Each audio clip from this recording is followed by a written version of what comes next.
ka waran haddii ilaahay nafta kaa qaado adigoo salaadii duhur tujiyey ummadda dabeedna damcay inaad in yar yara seexato balse ay taadii noqotay.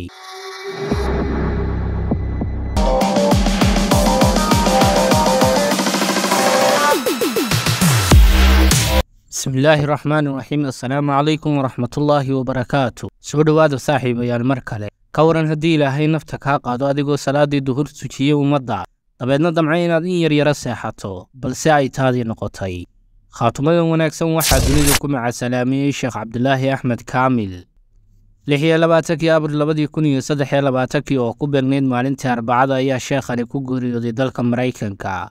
ilaahay subxaanahu wa tacaala waxaan u weydiinaynaa inuu jannadiisa geeyo sheekha innagana inoogu bedelo bedel khayr qaba. wuxuu ahaa tiir ka baxay islaamka. sheekhani wuxuu ka soo jeeday dalka Masar. adduunyada wuxuu ku soo biiray sheekhu sanadkii 1985. yaraantiisii wuxuu xifdiyey qur-aanka. wuxuu ku soo barbaaray tuulo la dhaho Fayuum. sheekhu wuxuu lahaa labada indhood ee aragga balse arrinkani kama hor istaagin barashada qur-aanka. sidoo kale wuxuu 2005 ka qalin jebiyey jaamacadda Fayuum. sheekhu 2015 wuxuu ka qayb galay tartan loogu magacdaray The Golden Opera wuxuuna ku guuleystay kaalinta koowaad. sheekhani wuxuu caan ku ahaa cod macaani ilaahay siiyo kolka uu qur-aanka akhrinayana waadba ku raaxaysanaysaa. أعوذ بالله من الشيطان الرجيم. وإن يونس لمن المرسلين إذ أبق إلى الفلك المشحون فساهم فكان من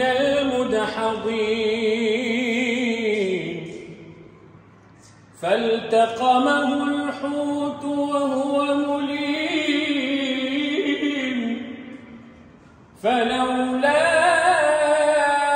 أنه كان من المسبحين.